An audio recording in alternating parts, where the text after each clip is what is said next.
placebo effect demonstrates the brain's influence over the physical body perfectly. A placebo is an otherwise non-influential factor administered with the intention of altering the brain's earliest stages of information processing by replicating whatever expected physical effects we attribute to the placebo. Something as simple as the act of believing in ourselves stimulates the placebo effect. Now, here's the problem. We have absolutely no control over what we tell ourselves on a daily basis. The mind is busy and awake, quick to obsess on flaw, and harsher in scolding than any exterior critic. As you've seen, negative thoughts influence us too. Detrimental perceptions about others and ourselves, such as anger, scorn, disgust, contempt, and apathy, may manifest in detrimental ways about our bodies and have been linked to several diseases, both mental and physical.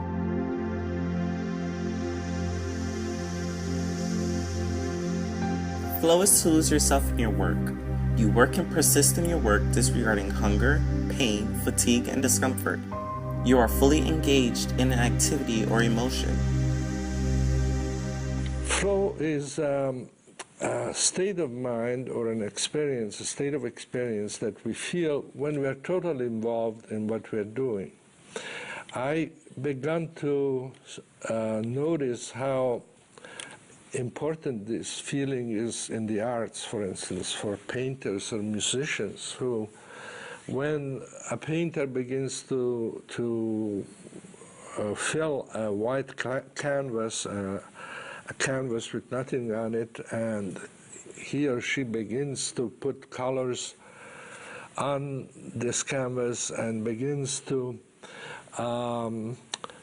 develop a shape, develop a painting that will be important to them and to the public.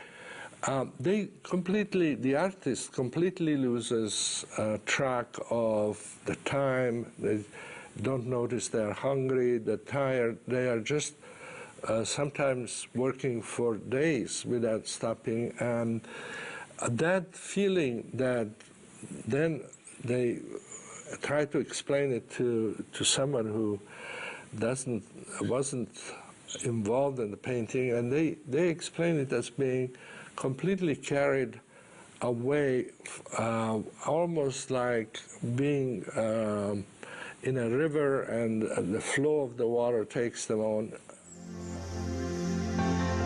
To get in a deeper mindset of flow, you must first need to be focused on the goal or activity you are engaging in. Be free from the outside world and actually enjoy the activity. When you are emotionally involved in the activity, then you are bound to experience flow. Having a healthy flow helps you increase your sense of consciousness. Flow does not occur out of nowhere.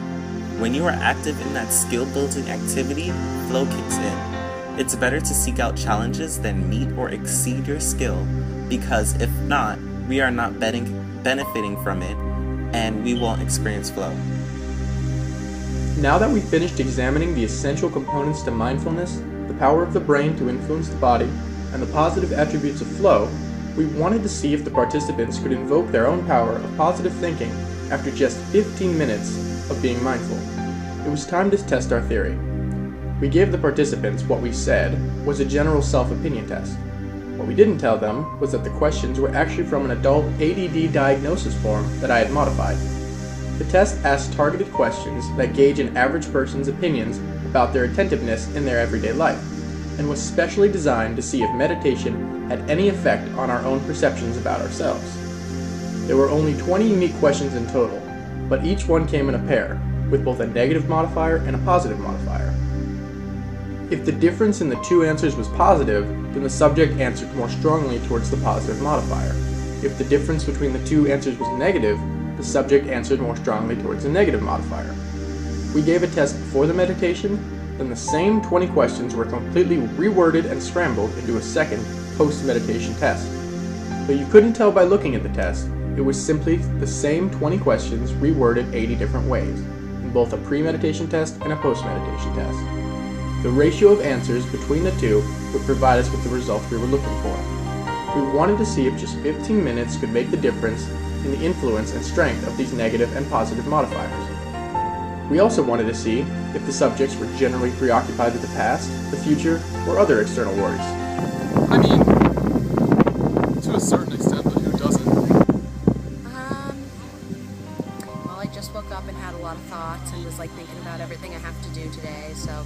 I think about the future a lot. I actually just heard some good news from school, so that's all I can think about, and it's very, not frustrating, but I'm always constantly thinking about it. Well, meditation, I mean, I understand the point, and some people really like it, but it's kind of just not really my thing.